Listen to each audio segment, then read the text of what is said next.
Welcome to ఉద్యోగ అన్వేషణ channel. 13th March 2024 editorials చూద్దాము. ఈ ఎడిటోరియల్స్ ఏమేమి ఇంపార్టెన్స్ ఇచ్చారో చూద్దాం ఒకసారి. సీటు బెల్ట్ విస్మరిస్తే అంతేనా? దేశవ్యాప్తంగా రహదారులు రక్తమోడుతున్నాయి. వాహన ప్రమాదాల కారణంగా ప్రతి 3 నిమిషాలకు ఒకరు ప్రాణాలు కోల్పోతున్నారు. వాహనాల్లో ప్రయాణించే వారు సీటు బెల్ట్ ధరిస్తే ప్రమాదాల్లో ప్రాణాలను దక్కించుకునే అవకాశం ఉంటుంది. దేశంలో మొత్తం రహదారుల్లో ఎక్స్ప్రెస్, జాతీయ, రాష్ట్ర రహదారులు 5% ఉన్నాయి. మొత్తం దేశంలో జాతీయ ఎక్స్ప్రెస్ వే, జాతీయ, రాష్ట్రీయ రహదారులు 5% ఉన్నాయి దేశం మొత్తంలో. కానీ వాటిపైన ప్రమాదాలు అధికంగా సంభవిస్తున్నాయి. 2022 మొత్తం రహదారుల్లో ప్రమాదాలు 5%, కానీ వాటిపైన ప్రమాదాలు అధికంగా 2022 నాటి దుర్ఘటనలో మొత్తము 51,888 మంది ప్రాణాలు కోల్పోయారని కేంద్ర రవాణా జాతీయ రహదారుల మంత్రిత్వ శాఖ ఇటీవల నివేదించింది. ప్రమాద కారణాలు రకరకాలుగా ఉన్నప్పటికీ అతివేగం వల్ల సంభవిస్తున్నవే అధికము. 2022లో ఆ మార్గాల్లో సంభవించిన రోడ్డు ప్రమాదాల్లో కేవలము సీట్లు బెల్టులు ధరించని కారణంగానే 8,384 మంది వాహనాలు చోదకాలు, 8,331 మంది ప్రయాణికులు విఘాత జీవులుగా మారినట్లుగా ఆ నివేదిక వెల్లడించింది.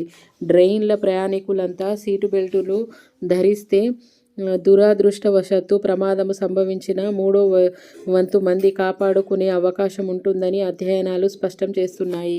America, China, Russia, Norway, Denmark, Japan వంటి దేశాలు రహదారి భద్రతను అధిక ప్రాధాన్యం ఇస్తున్నాయి. గడిచిన దశాబ్ద కాలంలో ఆ దేశంలో రోడ్డు ప్రమాదాలు, మరణాలు సగం వరకు తగ్గిపోయాయి. మరో 30 దేశాలు సైతం వాటిని 30-50% వరకు కట్టడి చేయగలిగాయి. అక్కడి కంపెనీలు వాహనాల తయారీలో సీటు బెల్టులతో పాటు భద్రతా సాంకేతికతలకు ప్రాముఖ్యమిస్తున్నాయి. రహదారి భద్రత కోసం కఠిన నిబంధనలను అమలు చేస్తున్నారు. సీటు బెల్టు నిబంధనలు పక్కాగా అమలుపరచడం ద్వారా 2017లోనే సుమారుగా 15,000 మంది పౌరులు ప్రాణాలు కాపాడుకోగలిగామని అమెరికాకు చెందిన national highway traffic safety administrative లోగడ వెల్లడించింది. అక్కడ 90% పైగా పౌరులు సీటు బెల్టులు నిబంధనల్ని స్వచ్ఛందంగా పాటిస్తున్నారు. మన దేశంలో పరిస్థితి మాత్రము అందుకు భిన్నంగా ఉంటుంది. బస్సులు ఢీకొట్టిన కారణంగా సంభవిస్తున్న దుర్ఘటనల్లోనే ఏటా 9,000 మంది పైగా సాధారణ పాదచారులు, ద్విచక్ర వాహనాలదారులు, ఆటోలు, కార్లలో ప్రయాణించేవారు తనువు చాలించి గుంతలమయమైన రహదారిపై సామర్థ్యాన్ని మించిన ప్రయాణికులతో వెళ్ళు వాహనాలు అదుపు తప్పడము సర్వసాధారణము. మారిపోయిన ఇటువంటి ప్రమాదాల్లో ఎలా సుమారు 1,000 మంది పిన్నలు, పెద్దలు ప్రాణాలు కోల్పోతుండడం దిగ్భ్రాంతికరము. ఈ తరహా ప్రమాదాలు పలు దేశాల సమర్థంగా నియంత్రిస్తున్నాయి. 2021 అమెరికాలో 14 మంది, 2022 చైనాలో 215 మంది మాత్రమే ఇటువంటి దుర్ఘటనలో ప్రాణాలు కోల్పోయారని అంతర్జాతీయ రహదారి సమైక్య విశ్లేషించింది. ప్రపంచ వాహనాల్లో 1% ఉన్న ఇండియా 11% రోడ్డు ప్రమాదాలతో అప్రతిష్టను మూటగట్టుకుంటుంది.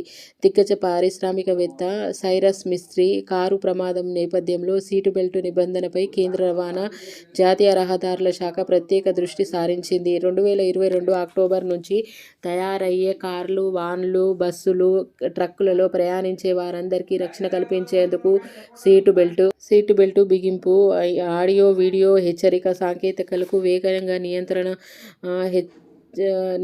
హెచ్చరికలను తప్పనిసరి చేసింది. అందుకోసమని 1989 నాటి మోటార్ వాహన చట్టం నిబంధన పదును తెల్చింది.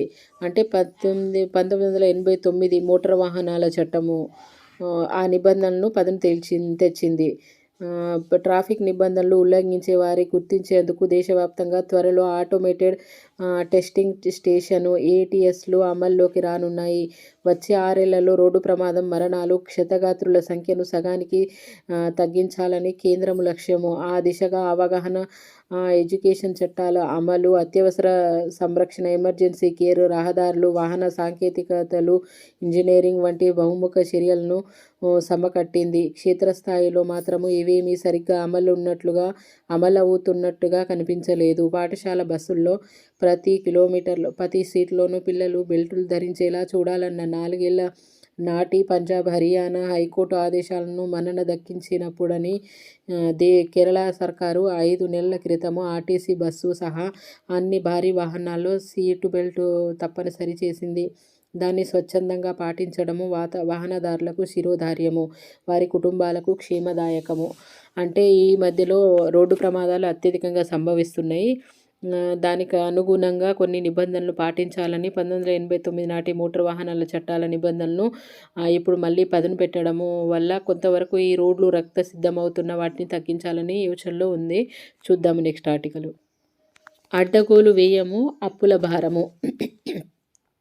పలు రాష్ట్రాల్లోని పాలకులు ఇష్టానుసారంగా సొంత పథకాలను రూపొందించి నాటికి పెద్ద మొత్తంలో నిధులు వెచ్చిస్తున్నారు. దాంతో దీర్ఘకాలికంగా ఆదాయాన్ని తెచ్చిపెట్టే అభివృద్ధి పనులు మందగిస్తున్నాయి. అటువంటి విధానాల వల్ల అరకొర ఆదాయము, అప్పుల భారంతో ఆంధ్రప్రదేశ్ వంటి రాష్ట్రాలు సతమతమవుతున్నాయి. దేశంలోని కొన్ని రాష్ట్రాలు ముఖ్యమంత్రుల ఓట్లు రాబట్టుకోవాలన్న ఉద్దేశంతోనే నిధులను వినియోగిస్తున్నారు. తాత్కాలిక రాజకీయ ప్రయోజనాలే పరమావధిగా వాటిని ఒక పద్ధతి ప్రకారంగా ఖర్చు చేయలేకపోవడము వల్ల అభివృద్ధి కుంటుపడుతుంది. నిబంధనలు అధిక శాతము, పాత అప్పుల వడ్డీలు చెల్లించడము, ఉచిత పథకాలు, అనవసర ప్రచారము వంటి అభివృద్ధేతర పనులను వెచ్చిస్తున్నారు. 2019-23 మధ్య ఇలా అన్ని రాష్ట్రాల్లో చేసిన మొత్తము వ్యయము రూపాయలు 10 లక్షల కోట్ల నుంచి 14.15 లక్షల కోట్లకు ఎగబాకింది. అటువంటి ఖర్చులను తగ్గించుకోకపోతే అభివృద్ధి పనులను నిధులు పెరగడమేనని రిజర్వ్ బ్యాంకు అధ్యయనము హెచ్చరిస్తుంది. ఆర్థిక బాధ్యత. అన్ని రాష్ట్రాల ప్రభుత్వాలు కలిపి గతంలో తీసుకున్న రుణాలను చెల్లిస్తున్న వడ్డీ 2019-20లో 3.5 లక్షల కోట్లు, 2022-23లో అది రూపాయలు 4.71 లక్షల కోట్లకు చేరింది. 4 ఏళ్లలోనే వడ్డీ భారము రూపాయలు 1.20 లక్షల కోట్ల మేరకు పెరగడము అభివృద్ధేతర పనులకు ఎంతగానో అప్పు తెస్తున్నారో చెప్పకనే చెబుతుంది. ఏ రాష్ట్ర ప్రభుత్వమైనా రాజ్యాంగబద్ధంగా చట్టాలు నిర్దేశించిన మేరకు ఆర్థిక బాధ్యతను నిర్వర్తించాలి.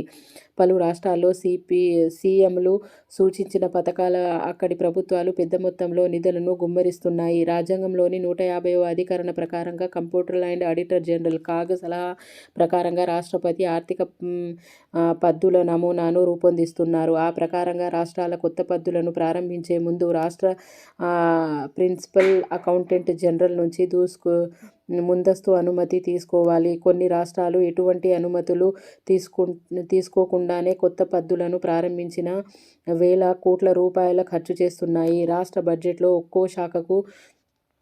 ఒక్కో శాఖకు కేటాయించిన నిధుల మేరకే ఖర్చు చేయాల్సి ఉంటుంది. ఒకవేళ ఏ సంవత్సరమైనా కేటాయింపులకు మించి ఖర్చు చేస్తే ఆ విషయాన్ని శాసనసభలో ప్రవేశపెట్టి ఆమోదం పొందాలి. తెలంగాణలో ఇలా గత 10 ఏళ్లలో ఖర్చు చేసిన రూపాయలు 2.14 లక్షల కోట్లకు శాసనసభ ఆమోదం పొందలేదని కాగ్ తాజా నివేదికలో వెల్లడించింది. ఆంధ్రప్రదేశ్లోని వైకాపా సర్కారు వడ్డీల చెల్లింపు కోసము 2022-23 ఆర్థిక సంవత్సరంలో ఏప్రిల్-జనవరి మధ్య సుమారుగా రూపాయలు 19,730 కోట్లు విడుదల చేసింది. ఈ ఏడాది అదే కాలంలో అందుకు రూపాయలు 23,200 కోట్లు ఇచ్చింది.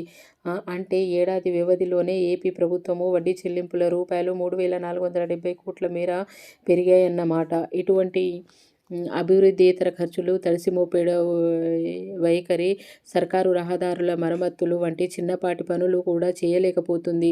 స్థూల జాతీయోత్పత్తి (జీడీపీలోను స్థూల ద్రవ్య లోటు జీఎఫ్డీ ఎంత శాతము ఉందన్నది రాష్ట్ర ఆర్థిక పరిస్థితిని తెలియజేస్తుంది. జీఎస్డీపీలో జీఎఫ్డీ 3.5% మించకుండా చూడాలని కేంద్రం ఆర్థిక బాధ్యత శాసనమండలి (ఎఫ్ఆర్ఎల్) విధించింది. కానీ 2023-24లో ఏపీ, తెలంగాణ సహా 19 రాష్ట్రాలు, కేంద్రపాలిత ప్రాంతాలు ద్రవ్యలోటు 3.5% మించిపోయినట్టుగా రిజర్వ్ బ్యాంకు వెల్లడించింది. బీహార్, ఛత్తీస్గఢ్, ఒడిశా, జార్ఖండ్ వంటి వెనుకబడిన రాష్ట్రాలు ఎఫ్ఆర్ఎల్ పరిమితి 3.5% మించకుండా ఆర్థిక కార్యకలాపాలు నిర్వహిస్తున్నారు. ఆంధ్రప్రదేశ్ వంటి రాష్ట్రాల్లో ఆర్థిక నిర్వహణ అస్తవ్యస్తంగా ఉండటము కాగ్ నివేదిక తూర్పారబట్టాయి.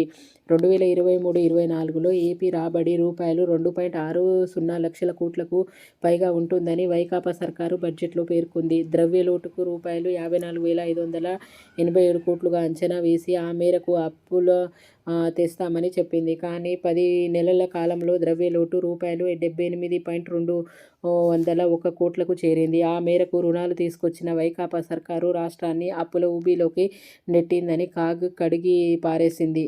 సమర్థ పాలకులు ఎన్నుకుంటేనే ఏడాపెడా అప్పులు చేసిన వైకాపా ప్రభుత్వము ప్రజారోగ్యము, ఇతర సంక్షేమ రంగాలకు మిగతా రాష్ట్రాల కంటే మెరుగ్గా ఖర్చు చేసిందంటే అది లేదు. తాగునీటి సరఫరా, పారిశుద్ధ్యానికి ఆంధ్రప్రదేశ్ ప్రభుత్వం 2021-22లో 1,717 కోట్లను ఖర్చు చేసినట్టుగా చూపించింది. 2022-23లో మాత్రము అందుకు రూపాయలు 568 కోట్లు మిగిల్చిందని రిజర్వ్ బ్యాంకు నివేదిక ఎండగట్టింది. ఆర్థిక బాధ్యతను సక్రమంగా నిర్వర్తిస్తూ రాష్ట్రాన్ని అభివృద్ధి పదంలో నడిపే వారి ప్రజలు పాలకులుగా వెన్నుదట్టుకునే ఆర్థిక సుస్థిరత సాధ్యమవుతుంది. అడ్డగోలు వ్యయం గురించి ఇచ్చారు. కొన్ని రాష్ట్రాలు వాటంతట అవే సొంతంగా కొన్ని పథకాలను వాటి కోసం ఇష్టానుసారంగా ఖర్చు పెడుతున్నారు. దాని గురించి ఈ ఆర్టికల్లో ఇవ్వడం అనేది జరిగింది. చూద్దాం నెక్స్ట్ ఆర్టికల్.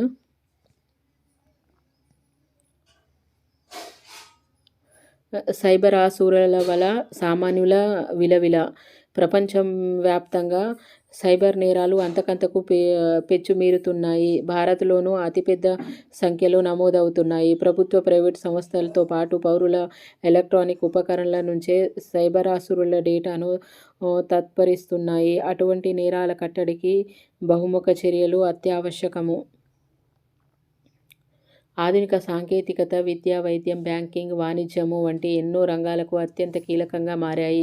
పౌరుల జీవనాన్ని సులభతరం చేస్తున్నాయి. మరోవైపు అవే సాంకేతికతలను ఉపయోగించి సైబర్ ఆసురులు రెచ్చిపోతున్నారు. వ్యవస్థలపైన, వ్యక్తులపైన పంజా విసురుతూ భారీ నష్టాలకు కారణమవుతున్నారు. 2021లో దేశవ్యాప్తంగా 14.02 లక్షల సైబర్ దాడులు చోటు చేసుకున్నాయి. 2022లో అవి 13.9 లక్షలుగా నమోదయ్యాయి. 2021తో పోలిస్తే 2022లో ప్రపంచంలో సైబర్ దాడులు 38% మేర పెరిగాయి. సైబర్ భద్రతకు సవాలు విసురుతున్న పరిస్థితులను గుర్తించి వాటిని పరిష్కారాలు కనుగొనడానికి అధిక సమయం పడుతుంది. అప్పటికే జరగకూడని నష్టము జరుగుతుంది. డబ్బుల కోసము పంజా. సైబర్ భద్రత కోసము భారత్లో అత్యవసర కంప్యూటర్ ప్రతిస్పందిస్తూ దళం పనిచేస్తుంది. అయితే ఇది సైబర్ భద్రతకు సవాలు రువ్వే సంఘటనలు గుర్తించి ప్రతిస్పందనే సమాచార భద్రతా నిపుణుల సమూహము 2022లో సైబర్ దాడులు సంబంధించి ఈ బృందాన్ని 11.58 లక్షల ఫిర్యాదులు అయింది. సైబర్ దాడులు, డేటా చౌర్యానికి పాల్పడమే కాకుండా వివిధ సేవలు సంబంధించిన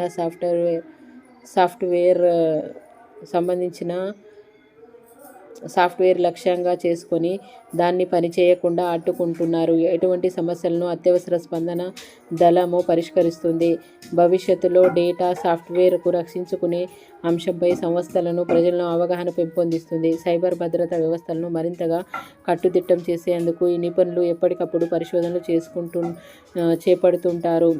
హ్యాకర్లు 2022 నవంబర్లో దిల్లీలోని అఖిల భారత వైద్య విజ్ఞాన సంస్థ ఎయిమ్స్ సర్వర్లను స్తంభింపజేశారు. ఇందుకోసము వారు రామ్సన్ వేర్ను ప్రయోగించారు. తద్వారా 4 కోట్ల రికార్డులను వారు చేజిక్కించుకున్నారు. వాటిలో దేశంలోని అత్యంత ప్రముఖులకు సంబంధించిన కీలక సమాచారం ఉండడం తీవ్ర ఆందోళన కలిగించింది.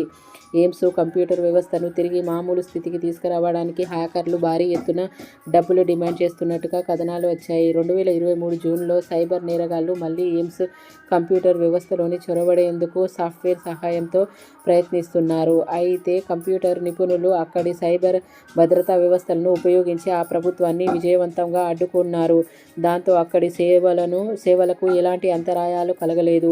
హ్యాకర్లు అనేక రకాలుగా వ్యక్తులకు, వ్యాపార సంస్థలకు ఎలక్ట్రానిక్ ఉపకరణలోకి చొరబడుతుంటారు. ముఖ్యంగా ఫిషింగ్ ఈమెయిల్స్ పంపుతుంటారు. ఇవి మనకు బాగా తెలిసిన వ్యక్తులు, అత్యంత విశ్వసనీయమైన వ్యాపారుల నుంచి వచ్చే ఈమెయిల్లను పోలి ఉంటాయి. అయితే వాటిలో హానికరమైన సాఫ్ట్వేర్ డౌన్లోడ్ చేసే లింకులు ఉంటాయి. వాటిపైన క్లిక్ చేయగానే మన ఎలక్ట్రానిక్ ఉపకరణలు, కంప్యూటర్ వ్యవస్థలు, కీలకమైన వ్యక్తిగత సమాచారము హ్యాకర్ల నియంత్రణలో వెళ్ళిపోతాయి. మన దేశంలో రోజు వేల సంఖ్యలో ఫిషింగ్ ఈమెయిల్ తరహా దాడులు చోటు చేసుకుంటున్నాయి.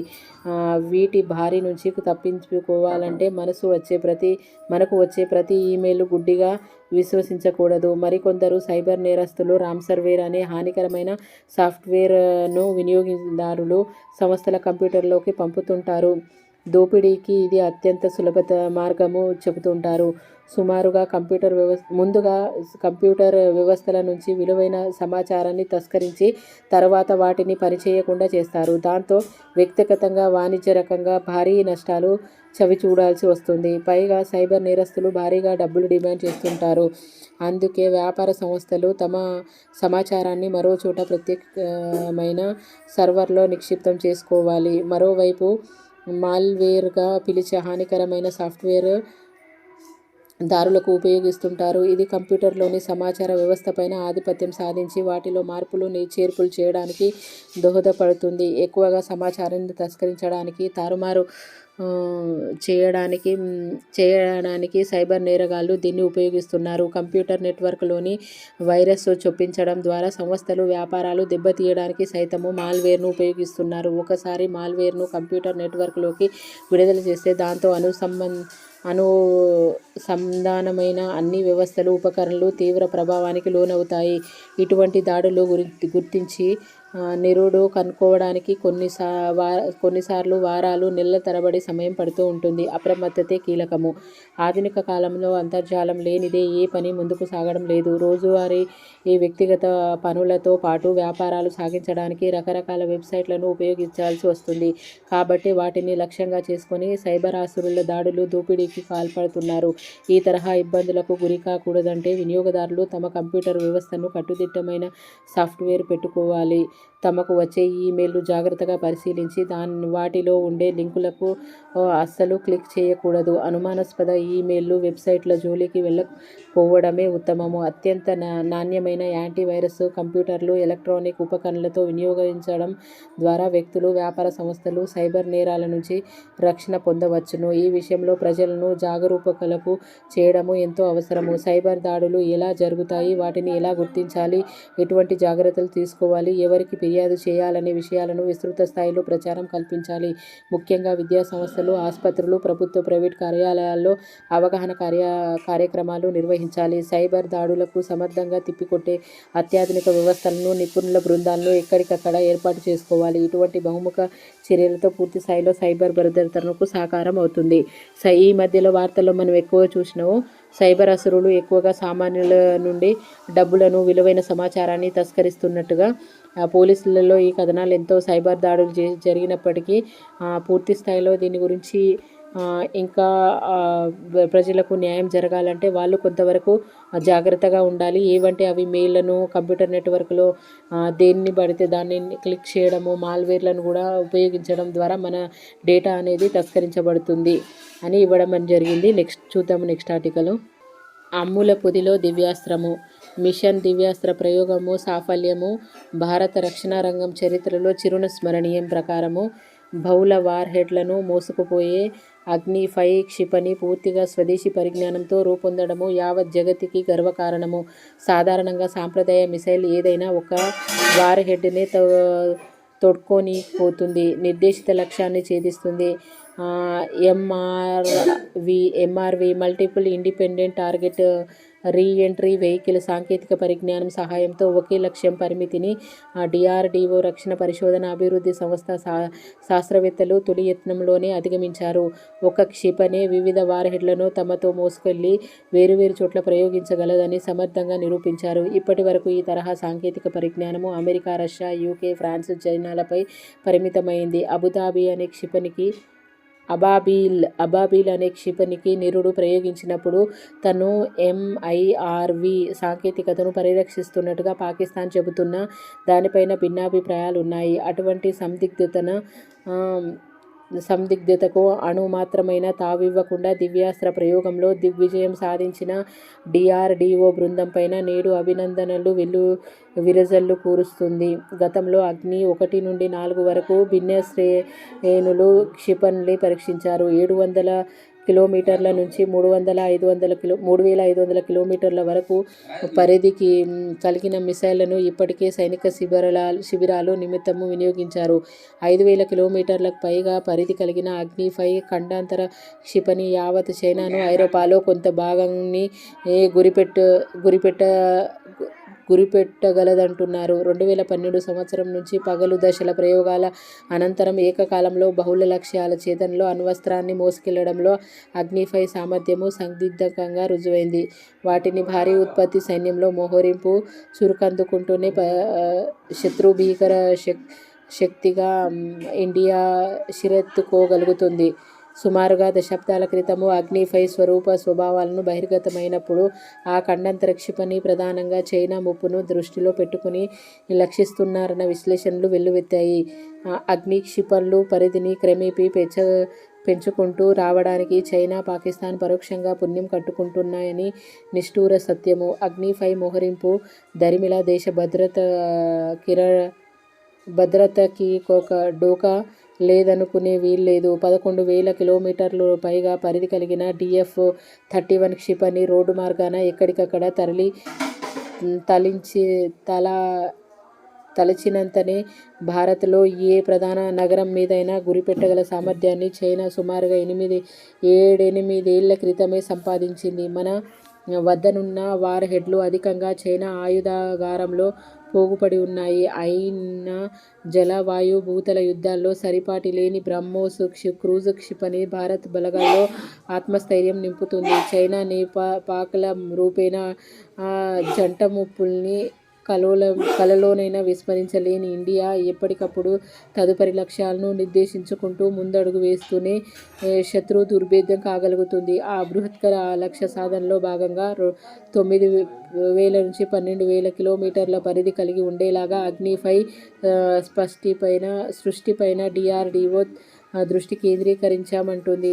అణ్వాయుధ సామర్థ్యం కలిగిన K-4 క్షిపణి పరీక్షకు రంగం సిద్ధమవుతుందంటున్నారు. ఖచ్చితంగా లక్ష్య ఛేదన ఎంత ముఖ్యమో శత్రువు కన్నా వేగంగా స్పందించడం అంతే కీలకము. గంటకు 32,000 కిలోమీటర్ల పైగా వేగంతో శత్రువు దిగ్భ్రాంతపరిచే హైపర్సోనిక్ మిసైల్ రష్యా రూపొందించింది. చైనా దగ్గరున్న DF-JF వేగము గంటకు సుమారుగా 6,200 కిలోమీటర్లు. భారత ఆయుధాగారంలో అత్యంత వేగవంతమైన క్షిపణి బ్రహ్మోస్ రికార్డు గంటకు 3,700 కిలోమీటర్లు. ఎవరికి తీసిపోని విధంగా హైపర్సోనిక్ సామర్థ్యము సంతరించుకోవడమే ఇక మీదటగా భారత్కు సరైన అగ్ని పరీక్ష.